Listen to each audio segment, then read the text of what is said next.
ನಮಸ್ಕಾರ.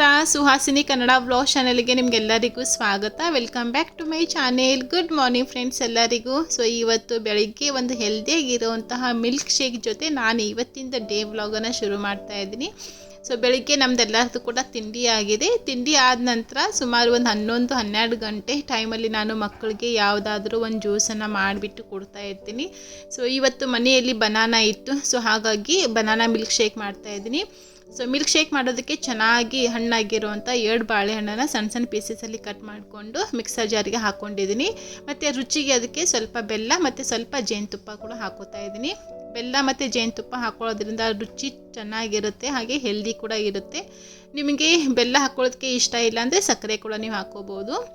ಆಮೇಲೆ ಸುಮಾರು 1 ಟೇಬಲ್ ಸ್ಪೂನ್ ಅಷ್ಟು ನಾನಿಲ್ಲಿ ಡ್ರೈ ಫ್ರೂಟ್ಸ್ ಕೂಡ ಹಾಕ್ಕೊಂಡು ಸ್ಟಾರ್ಟಿಂಗಲ್ಲಿ ಒಂದು ಸ್ವಲ್ಪ ಹಾಲು ಹಾಕ್ಕೊಂಡು ಅದನ್ನು ರುಬ್ಕೊಂಡಿದ್ದೀನಿ. ನೋಡಿ ಎಲ್ಲ ಚೆನ್ನಾಗಿ ಮಿಕ್ಸ್ ಆಗಿದೆ. ನೆಕ್ಸ್ಟ್ ಇವಾಗ ಅರ್ಧ ಟೀ ಸ್ಪೂನ್ ಅಷ್ಟು ಏಲಕ್ಕಿ ಪೌಡರ್ ಮತ್ತು ಇನ್ನೂ ಒಂದು ಸ್ವಲ್ಪ ಹಾಲನ್ನು ಹಾಕ್ಕೊಂಡ್ಬಿಟ್ಟು ಮತ್ತೆ ಇನ್ನೂ ಒಂದು 2 ಸತಿ ನಾನು ಇದನ್ನು ತಿರುಗಿಸ್ಕೋತೀನಿ.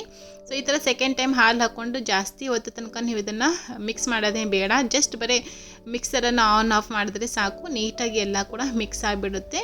ಸೊ ನಮ್ಮದು ಹೆಲ್ತಿಯಾಗಿರೋವಂಥ ಬನಾನಾ ಮಿಲ್ಕ್ ಶೇಕ್ ರೆಡಿ ಆಯಿತು. ತುಂಬಾ ರುಚಿಯಾಗಿ ಚೆನ್ನಾಗಿ ಬಂದಿತ್ತು. ಸೊ ಎಸ್ಪೆಷಲಿ ಇದು ಬನಾನಾ ಮಿಲ್ಕ್ ಶೇಕ್ ಅಂದರೆ ನನ್ನ ಮಗನಿಗೆ ತುಂಬಾ ಇಷ್ಟ ಆಗುತ್ತೆ. ಯಾವಾಗೂ ಕೂಡ ಅವನು ಜಾಸ್ತಿ ಇದು ಒಂದೇ ಮಿಲ್ಕ್ ಶೇಕನ್ನು ಕೇಳ್ತಾ ಇರ್ತಾನೆ. ಮತ್ತೇನೋ ಮಕ್ಕಳಿಗೆ ಹಾಗೇ ಡ್ರೈ ಫ್ರೂಟ್ಸ್ ತಿನ್ನು ಅಂತ ಅಂದರೆ ಮಕ್ಕಳು ಯಾವುದೇ ಕಾರಣಕ್ಕೂ ತಿನ್ನೋದಿಲ್ಲ. ಸೊ ಅದಕ್ಕೆ ಈ ಥರ ಮಿಲ್ಕ್ ಶೇಕ್ ಎಲ್ಲ ಮಾಡಬೇಕಾದ್ರೇನೋ ಅದರಲ್ಲಿ ಹಾಕಿದ್ರೆ ತುಂಬಾ ಚೆನ್ನಾಗಿರುತ್ತೆ, ರುಚಿ ಕೂಡ ಚೆನ್ನಾಗಿರುತ್ತೆ, ಅಷ್ಟೇ ಹೆಲ್ದಿ ಕೂಡ ಇರುತ್ತೆ. ಸೊ ನಮ್ಮದು ಬನಾನಾ ಮಿಲ್ಕ್ ಶೇಕ್ ರೆಡಿ ಆಯಿತು. ಇವಾಗ ನೆಕ್ಸ್ಟ್ ನಾನಿಲ್ಲಿ ದೋಸೆ ಮಾಡೋದಕ್ಕೆ ಅಕ್ಕಿನ ನೆನೆ ಹಾಕ್ತಾ ಇದ್ದೀನಿ. ದೋಸೆ, ಇಡ್ಲಿ, ಪಡ್ಡು ಎಲ್ಲದಕ್ಕೂ ಕೂಡ ನಾನು ಸೇಮ್ ಒಂದೇ ಹಿಟ್ಟನ್ನು ರೆಡಿ ಮಾಡ್ತೀನಿ. ಸೊ ಸೆಪ್ರೇಟಾಗಿ ಏನು ಮಾಡೋದಿಲ್ಲ ನಾನು. ಸೊ ದಿನಾನು ಒಂದೊಂದು ಥರದ್ದು ಬ್ರೇಕ್ಫಾಸ್ಟನ್ನು ಮಾಡ್ತಾ ಇರ್ತೀನಿ. ಇವಾಗ ನಾನು ಆ ಗ್ಲಾಸ್ ಅಳತೆಯಲ್ಲಿ ಸುಮಾರು 3.5 ಗ್ಲಾಸಷ್ಟು ರೇಷನ್ ಅಕ್ಕಿನ ತೊಗೊಂಡಿದ್ದೀನಿ. ಮತ್ತು ಅದೇ ಗ್ಲಾಸ್ ಅಳತೆಯಲ್ಲಿ ಅರ್ಧ ಗ್ಲಾಸಷ್ಟು ಉದ್ದಿನಬೇಳೆ, 1 ಹಿಡಿಯಷ್ಟು ಕಡಲೆಬೇಳೆ ಮತ್ತು 1.5 ಹಿಡಿಯಷ್ಟು ಸಾಬುದಾಣಿನ ಹಾಕ್ಕೊಂಡಿದ್ದೀನಿ. ಸೊ ನಾರ್ಮಲ್ ದಪ್ಪ ಸಾಬುದಾಣಿ ಇದು. ಸಾಬುದಾಣಿ ಹಾಕೊಳ್ಳೋದ್ರಿಂದ ಇಡ್ಲಿ ಮತ್ತು ದೋಸೆ ತುಂಬಾ ಸಾಫ್ಟಾಗಿ ಚೆನ್ನಾಗಿ ಬರುತ್ತೆ ಮತ್ತು ಹಿಟ್ಟಿಗೆ ಕಲರು ಕೂಡ ಚೆನ್ನಾಗಿ ಬರುತ್ತೆ. ಸೊ ಹಾಗಾಗಿ ಸ್ವಲ್ಪ ಸಾಬುದಾಣಿನ ಹಾಕ್ಕೊಳ್ಳಿ. ಮತ್ತು ಒಂದು ಅರ್ಧ ಟೀ ಸ್ಪೂನಷ್ಟು ಮೆಂತ್ಯ ಕಾಳು, ಇಷ್ಟು ಎಲ್ಲ ಹಾಕ್ಕೊಂಡು ಚೆನ್ನಾಗಿ ಅದನ್ನೆಲ್ಲ ಮಿಕ್ಸ್ ಮಾಡಿ. ಸೊ ಮೊದಲು ಇವಾಗ ನೀರಿಂದ 1-2 ಸತಿ ಇದನ್ನೆಲ್ಲ ಕೂಡ ಚೆನ್ನಾಗಿ ತೊಳ್ಕೊತೀನಿ. ಅದಾದ ನಂತರ ಮತ್ತೆ ನಾನು ಅಕ್ಕಿ ಮುಳುಗಷ್ಟು ನೀರನ್ನು ಹಾಕ್ಕೊಂಡು ಸುಮಾರು ಒಂದು 5-6 ಗಂಟೆ ತನಕ ನಾನು ಈ ಅಕ್ಕಿನ ನೆನೆ ಹಾಕ್ತೀನಿ. ಅಂದರೆ ಬೆಳಿಗ್ಗೆ ಒಂದು 10 ಗಂಟೆ ಹಂಗೆ ನಾವು ಈ ಅಕ್ಕಿನ ನೆನೆ ಹಾಕಿದ್ರೆ ಸಂಜೆ ಒಂದು 5-6 ಗಂಟೆ ಅನ್ನಷ್ಟರಲ್ಲಿ ರುಬ್ಕೊಂಡ್ರೆ ಸಾಕು. ನೆಕ್ಸ್ಟ್ ಡೇಗೆ ತುಂಬಾ ಚೆನ್ನಾಗಿ ಹಿಟ್ಟು ಉಬ್ಬಿರುತ್ತೆ. ಸೊ ಯಾವಾಗೂ ಕೂಡ ನಾನು ಈ ಮೆಥಡಲ್ಲೇ ಮಾಡೋದು. ಆಮೇಲೆ ಮಧ್ಯಾಹ್ನದ್ದು ಅಡುಗೆದು ತಯಾರಿನ ಮಾಡ್ಕೋತಾ ಇದ್ದೀನಿ. ಇವತ್ತು ಸಂಡೇ ಇರೋದ್ರಿಂದ ಎಲ್ಲರೂ ಕೂಡ ಮನೆಯಲ್ಲೇ ಇರ್ತಾರೆ. ಸೊ ಸ್ಪೆಷಲಾಗಿ ಈ ಥರ ಮನೆಯಲ್ಲಿ ಎಲ್ಲರೂ ಇದ್ದಾಗ ನಾನು ಜಾಸ್ತಿ ಅಂದರೆ ಜೋಳದ ರೊಟ್ಟಿ ಮಾಡೋದಕ್ಕೆ ತುಂಬಾ ಇಷ್ಟಪಡ್ತೀನಿ. ಅಟ್ಲೀಸ್ಟ್ ವಾರದಲ್ಲಿ 1 ದಿವಸ ಆದರೂ ಅವರು ಜೋಳದ ರೊಟ್ಟಿನ ಊಟ ಮಾಡಲಿ ಅಂತ ಅಂದ್ಬಿಟ್ಟು. ಡೈಲಿ ಅಂತೂ ಸ್ಕೂಲ್ ಇರುತ್ತೆ ಮಕ್ಕಳಿಗೆ, ಹಾಗೆ ನಮ್ಮ ಮನೆಯವ್ರದ್ದು ಕೂಡ ಆಫೀಸ್ ಇರುತ್ತೆ. ಬೆಳಿಗ್ಗೆ ಹೋದರೆ ಸಂಜೆನೇ ಬರೋದು. ಸೊ ಹಾಗಾಗಿ ಒಂದು ಟೈಮಿಗೆ ಎಲ್ಲಿ ಜೋಳದ ರೊಟ್ಟಿ ಮಾಡೋದು ಅಂತ ಅಂದ್ಬಿಟ್ಟು ನಾನು ಜಾಸ್ತಿ ವೀಕ್ ಡೇಸಲ್ಲಿ ಜೋಳದ ರೊಟ್ಟಿನ ಮಾಡೋದಕ್ಕೆ ಹೋಗೋದಿಲ್ಲ. ಸೊ ಆದರೆ ಈ ಥರ ಸ್ಯಾಟರ್ಡೆ ಸಂಡೇ ಬಂದಾಗ ಎಲ್ಲರೂ ಮನೆಯಲ್ಲಿದ್ದಾಗ ನಾನು ಆದಷ್ಟು ಮಧ್ಯಾಹ್ನ ಊಟಕ್ಕೆ ಜೋಳದ ರೊಟ್ಟಿನೇ ಮಾಡೋದಕ್ಕೆ ಇಷ್ಟಪಡ್ತೀನಿ. ಇವತ್ತು ಜೋಳದ ರೊಟ್ಟಿ ಮಾಡೋಣ, ಹಾಗೆ ಅದ್ರ ಜೊತೆ ಬದನೆಕಾಯಿ ಎಣ್ಣೆಗೆ ಪಲ್ಯ ಮಾಡೋಣ ಅಂತ ಅಂದ್ಬಿಟ್ಟು ನಾನಿಲ್ಲಿ ಬದನೆಕಾಯಿನ ತೊಗೊಂಡಿದ್ದೀನಿ. ಸುಮಾರು ಒಂದು 1/4 kg ಅಷ್ಟು ಬದನೆಕಾಯಿ ಇದೆ. ಇವಾಗ ಮೊದಲು ಬದನೆಕಾಯಿನ ಕಟ್ ಮಾಡಿಕೊಂಡು ಫಸ್ಟ್ ಅದನ್ನು ನಾನು ನೀರಲ್ಲಿ ಸ್ವಲ್ಪ ಹೊತ್ತು ಹಾಕಿಡ್ತಾ ಇದ್ದೀನಿ. ಈ ಥರ ನೀರಲ್ಲಿ ಹಾಕಿಡೋದ್ರಿಂದ ಬದನೆಕಾಯಿ ನಿಮಗೆ ಕಪ್ಪಗೆ ಆಗೋದಿಲ್ಲ. ಅಷ್ಟರಲ್ಲಿ ಇವಾಗ ಅದಕ್ಕೆ ಬೇಕಾಗಿರುವಂತಹ ಈರುಳ್ಳಿ ಮತ್ತು ಟೊಮೆಟೊನ ಕಟ್ ಮಾಡ್ಕೊಳ್ಳೋಣ. ಮೀಡಿಯಮ್ ಸೈಜ್ ನಾನಿಲ್ಲಿ 2 ಈರುಳ್ಳಿ ತೊಗೊಂಡಿದ್ದೀನಿ ಮತ್ತು 1 ಟೊಮೆಟೊನ ತೊಗೊಂಡಿದ್ದೀನಿ. ಸೊ ನಿಮಗೆ ಇದಕ್ಕೆ ಗ್ರೇವಿ ಎಷ್ಟು ಬೇಕು ನೋಡ್ಕೊಂಡ್ಬಿಟ್ಟು ಈರುಳ್ಳಿ ಟೊಮೆಟೊನ ಹಾಕ್ಕೊಳ್ಳಿ. ಅದಾದ ನಂತರ ಸ್ವಲ್ಪ ಫ್ರೆಶ್ ಕೊತ್ತಂಬರಿ ಕೂಡ ಕಟ್ ಮಾಡ್ಕೋತಾ ಇದ್ದೀನಿ. ಬದನೆಕಾಯಿ ಎಣ್ಣೆಗೆ ಪಲ್ಯ ಅಂತ ಅಂದಾಗ ಮೇನ್ ಅಂದರೆ ಇದಕ್ಕೆ ಶೇಂಗಾ ಪೌಡರನ್ನು ಬೇಕು. ಸೊ ಹಾಗಾಗಿ ನಾನು ಫಸ್ಟಿಗೆ ಶೇಂಗಾನ ಹುರಿದು ಇಟ್ಟಿದ್ದೆ. ಅದ್ರ ಮೇಲ್ಗಡೆ ಎಲ್ಲ ಸಿಪ್ಪೆಲ್ಲ ತೆಗೆದುಬಿಟ್ಟು ಇವಾಗ ಅದನ್ನು ಮಿಕ್ಸರ್ ಜಾರಲ್ಲಿ ನಾನು ಪೌಡರನ್ನು ಮಾಡ್ಕೋತಾ ಇದ್ದೀನಿ. ಸೊ ನಮ್ಮ ಮನೆಯಲ್ಲಿ ಜಾಸ್ತಿ ನಾವು ಶೇಂಗಾ ಪೌಡರನ್ನೇ ಯೂಸ್ ಮಾಡೋದು. ಎಲ್ಲ ಪಲ್ಯಕ್ಕೆಲ್ಲ ಜಾಸ್ತಿ ಇದನ್ನೇ ಹಾಕ್ತೀವಿ. ಕಾಯಿ ತುರಿಯತ್ತೆಲ್ಲ ಸ್ವಲ್ಪ ಕಡಿಮೆನೇ ಯೂಸ್ ಮಾಡ್ತೀವಿ.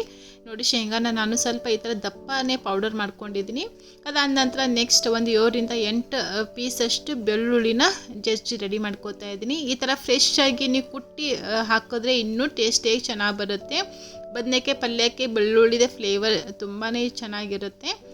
ಆಮೇಲೆ ಇವಾಗ ಇದಕ್ಕೆ ಮಸಾಲ ರೆಡಿ ಮಾಡ್ಕೊಳ್ಳೋಣ. ಮಸಾಲ ಮಾಡೋದಕ್ಕೆ ನಾನು ಒಂದು ತಟ್ಟೆಯಲ್ಲಿ ಹುರಿದು ಪುಡಿ ಮಾಡಿ ಇಟ್ಕೊಂಡಂಥ ಶೇಂಗಾ ಪೌಡರ್ ಹಾಕ್ಕೊಂಡಿದ್ದೀನಿ.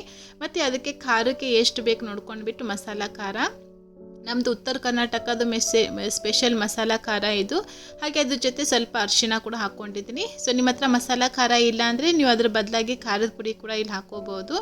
ಆಮೇಲೆ ಸಣ್ಣದಾಗಿ ಕಟ್ ಮಾಡ್ಕೊಂಡಂತಹ ಈರುಳ್ಳಿ, ಮತ್ತು ಅದ್ರ ಜೊತೆ ಸಣ್ಣದಾಗಿ ಕಟ್ ಮಾಡ್ಕೊಂಡಂತಹ ಟೊಮೆಟೊ, ಸ್ವಲ್ಪ ಕೊತ್ತಂಬರಿ, ಹಾಗೆ ರುಚಿಗೆ ತಕ್ಕಷ್ಟು ಉಪ್ಪು, ಮತ್ತು ಒಂದು ಅರ್ಧ ಹೋಳಷ್ಟು ಲಿಂಬೆಹಣ್ಣಿನ ರಸನ ಇಟ್ಕೋತಾ ಇದ್ದೀನಿ. ಆಲ್ರೆಡಿ ನಾವು ಇದಕ್ಕೆ ಟೊಮೆಟೊ ಕೂಡ ಹಾಕ್ಕೊಂಡಿದ್ದೀವಿ. ಸೊ ಲಿಂಬೆಹಣ್ಣಿನ ರಸನ ನೀವು ಹಾಕೋಬೇಕಾದ್ರೆ ಸ್ವಲ್ಪ ನೋಡ್ಕೊಂಡ್ಬಿಟ್ಟು ಹಾಕ್ಕೊಳ್ಳಿ. ಅದಾದ ನಂತರ ಸಕ್ಕರೆಯನ್ನು ಹಾಕೋತಾ ಇದ್ದೀನಿ. ಸಕ್ಕರೆ ಬದಲಾಗಿ ನೀವು ಇಲ್ಲಿ ಸ್ವಲ್ಪ ಬೆಲ್ಲ ಹಾಕೊಂಡ್ರು ಕೂಡ ನಡೆಯುತ್ತೆ. ಸುಮಾರು ಒಂದು ಅರ್ಧ ಟೀ ಸ್ಪೂನಷ್ಟು ಸಕ್ಕರೆಯನ್ನು ಹಾಕ್ಕೊಂಡಿದ್ದೀನಿ. ಮತ್ತು ಸ್ವಲ್ಪ ಇದಕ್ಕೆ ಎಣ್ಣೆ ಹಾಕ್ಕೊಂಡ್ಬಿಟ್ಟು ಇದನ್ನು ಕಲಿಸ್ಕೋತಾ ಇದ್ದೀನಿ. ಸೊ ನೀರೇನು ಹಾಕ್ಕೋತಾ ಇಲ್ಲ ನಾನು, ಜಸ್ಟ್ ಬರೀ ಒಂದು ಸ್ವಲ್ಪ ಎಣ್ಣೆಯಲ್ಲಿನೇ ಇದನ್ನೆಲ್ಲ ಕಲಿಸ್ಕೋತಾ ಇದ್ದೀನಿ. ಇದು ಮಸಾಲ ಬಂದುಬಿಟ್ಟು ತುಂಬ ತಿಳುವಾಗಿ ಮಾಡ್ಕೋಬೇಡ್ದು, ಸ್ವಲ್ಪ ಗಟ್ಟಿಯಾಗಿಯೇ ಇರಲಿ. ಗಟ್ಟಿ ಇದ್ದರೆ ನಮಗೆ ಬದನೆಕಾಯಲ್ಲಿ ತುಂಬ್ಕೊಳ್ಳೋದಕ್ಕೆ ಚೆನ್ನಾಗಿ ಬರುತ್ತೆ. ಹಾಗೆ ಜಾಸ್ತಿ ಇದನ್ನು ನೀವು ಗ್ರೇವಿ ಥರ ಮಾಡಿಕೊಂಡ್ರೆ ಅದು ಮಸಾಲ ನೀವು ಸ್ವಲ್ಪ ಹೊತ್ತಿಗೆ ಅದು ಎಲ್ಲ ಬದನೆಕಾಯಿಂದ ಹೊರಗಡೆ ಬಂದುಬಿಡುತ್ತೆ. ಸೊ ನೀಟಾಗಿ ಅದರಲ್ಲಿ ಮಸಾಲ ತುಂಬೋದಕ್ಕೆ ಆಗೋದಿಲ್ಲ. ಸೊ ಹಾಗಾಗಿ ಸ್ವಲ್ಪ ನಾನು ಇದನ್ನು ಈ ಥರ ಗಟ್ಟಿಯಾಗಿಯೇ ಕಲಿಸ್ಕೊಂಡಿದ್ದೀನಿ. ಸೊ ಇವಾಗ ಬದನೆಕಾಯಲ್ಲಿ ಮಸಾಲಾನ ತುಂಬ್ಕೋತಾ ಇದ್ದೀನಿ. ಮಸಾಲ ಸ್ವಲ್ಪ ನೀವು ಟೇಸ್ಟ್ ಮಾಡಿ ನೋಡಿ, ಉಪ್ಪು ಖಾರ ಕರೆಕ್ಟಾಗಿದೇನಿಲ್ಲ ಅಂತ ಅಂದ್ಬಿಟ್ಟು.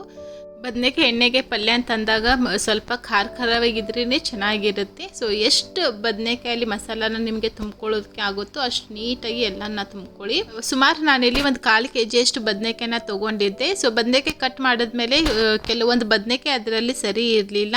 ಸೊ ಇಷ್ಟೇ ಬದನೆಕಾಯಿ ಸಾಕಾಗಲ್ಲ ಅಂತ ಅಂದ್ಬಿಟ್ಟು ಮತ್ತೆ ನಾನು ಮಾರ್ಕೆಟ್ಗೆ ಹೋಗ್ಬಿಟ್ಟು ಮತ್ತೆ ಬದನೆಕಾಯಿನ ತೊಗೊಂಡು ಬಂದೆ. ನೆಕ್ಸ್ಟ್ ಟೈಮ್ ಹೋದಾಗ ನನಗೆ ಈ ಥರದ ಬದನೆಕಾಯಿ ಸಿಗಲಿಲ್ಲ. ಸೊ ಇನ್ನೂ ಒಂದು ಬಿಳಿ ಬದನೆಕಾಯಿ ಇತ್ತು ನೋಡಿ, ಅದನ್ನು ತೊಗೊಂಡು ಬಂದೆ. ಸೊ ಈ ಥರ ಇವಾಗ ಎರಡು ಮಿಕ್ಸ್ ಮಾಡಿಬಿಟ್ಟು ಮಾಡ್ತಾಯಿದ್ದೀನಿ.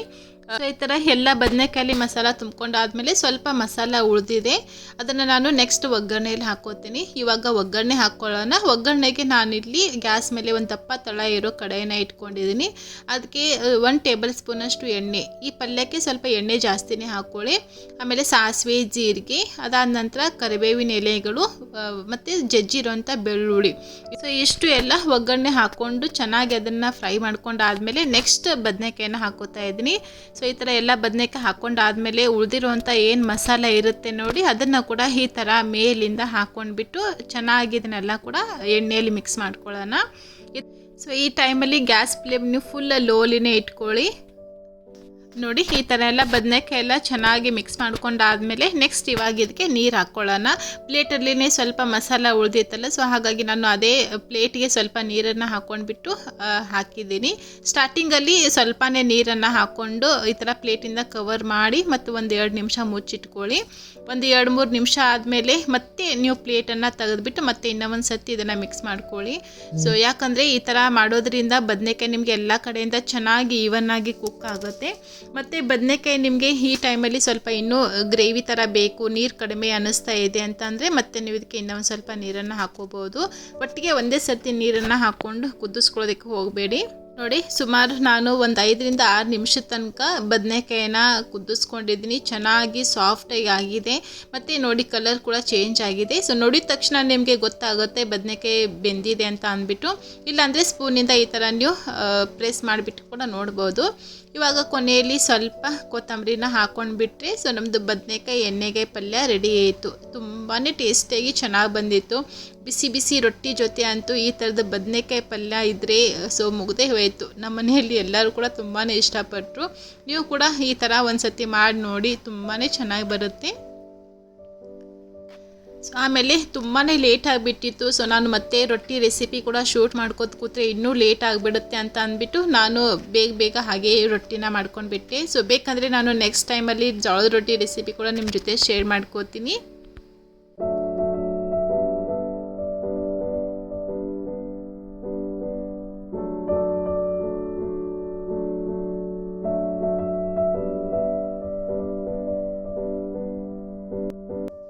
ಆಮೇಲೆ ಇವಾಗ ಸಂಜೆ ಟೈಮಲ್ಲಿ ನನ್ನ ಮಗಳು ಇಲ್ಲಿ ಸ್ಟಡಿ ಮಾಡ್ತಾ ಇದ್ದಾಳೆ. ಸೊ ಇವತ್ತು ಸಂಡೇ ಇರೋದ್ರಿಂದ ಅವರೆಲ್ಲ ಫ್ರೆಂಡ್ಸ್ ಜೊತೆಲ್ಲ ಜೊತೆಲೇ ಕೂತ್ಕೊಂಡು ಗ್ರೂಪ್ ಸ್ಟಡಿ ಮಾಡೋಣ ಅಂತ ಅಂದ್ಬಿಟ್ಟು ಪ್ಲ್ಯಾನ್ ಮಾಡಿಕೊಂಡು ಇವಾಗ ಅವರು ಗ್ರೂಪ್ ಸ್ಟಡಿನ ಮಾಡ್ತಾ ಇದ್ದಾರೆ. ಸೊ ಇವಾಗ ಅಂದರೆ ಸುಮಾರು ಒಂದು 5-6 ಗಂಟೆ ಆಗ್ತಾ ಇದ್ದಂಗೆ ಮಕ್ಕಳಿಗೆ ಲೈಟಾಗಿ ಹಸಿವಾಗೋದಕ್ಕೆ ಸ್ಟಾರ್ಟ್ ಆಗುತ್ತೆ.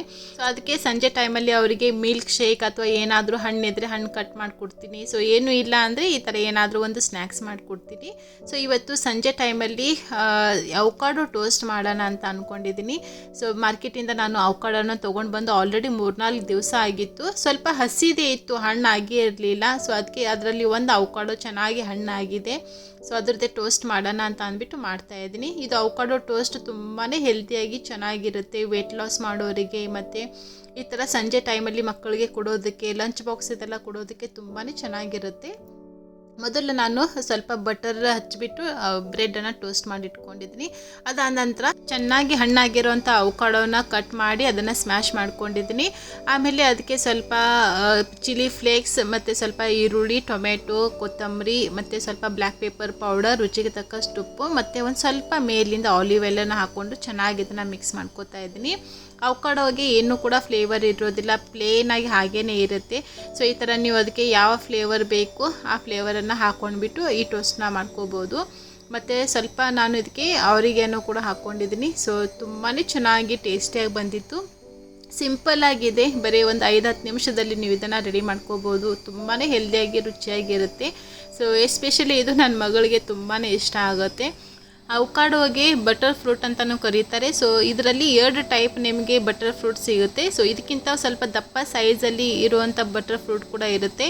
ಅದು ನನಗೆ ಅಷ್ಟೊಂದು ಇಷ್ಟ ಆಗೋದಿಲ್ಲ. ಸೊ ನಾನು ಯಾವಾಗೂ ಕೂಡ ಈ ಥರ ಮೀಡಿಯಮ್ ಸೈಜ್ ಅವಕಾಡೋನೇ ತೊಗೊಂಬರ್ತೀನಿ. ಸೊ ಈ ಥರ ನೀವು ಅವಕಾಡೋ ಬ್ರೆಡ್ ಜೊತೆ ತಿನ್ಬೋದು ಅಥವಾ ಚಿಪ್ಸ್ ಜೊತೆ ಕೂಡ ತಿನ್ಬೋದು. ನಾವು ಮುಂಚೆ ಅಮೇರಿಕಾದಲ್ಲಿ ಇರಬೇಕಾದ್ರೆ ನಾವು ಚಿಪ್ಸ್ ಜೊತೆನೇ ಇದನ್ನು ಜಾಸ್ತಿ ತಿಂತಾ ಇದ್ವಿ, ತುಂಬಾ ಚೆನ್ನಾಗಿರ್ತಾ ಇತ್ತು. ಸೊ ಈ ಥರ ಹೆಲ್ದಿಯಾಗಿರುವಂಥ ಸ್ನ್ಯಾಕ್ಸನ್ನು ನೀವು ಕೂಡ ಮಕ್ಕಳಿಗೆ ಮಾಡಿಕೊಡ್ಬೋದು, ತುಂಬಾ ಚೆನ್ನಾಗಿರುತ್ತೆ. ಹಾಗೆ ಇವತ್ತಿಂದ ಈ ವಿಡಿಯೋ ಕೂಡ ನಾನು ಇಲ್ಲಿಗೆ ಎಂಡ್ ಮಾಡ್ತಾ ಇದ್ದೀನಿ. ಮತ್ತೆ ನೆಕ್ಸ್ಟ್ ವಿಡಿಯೋಲಿ ಸಿಗ್ತೀನಿ. Thank you so much for watching this video.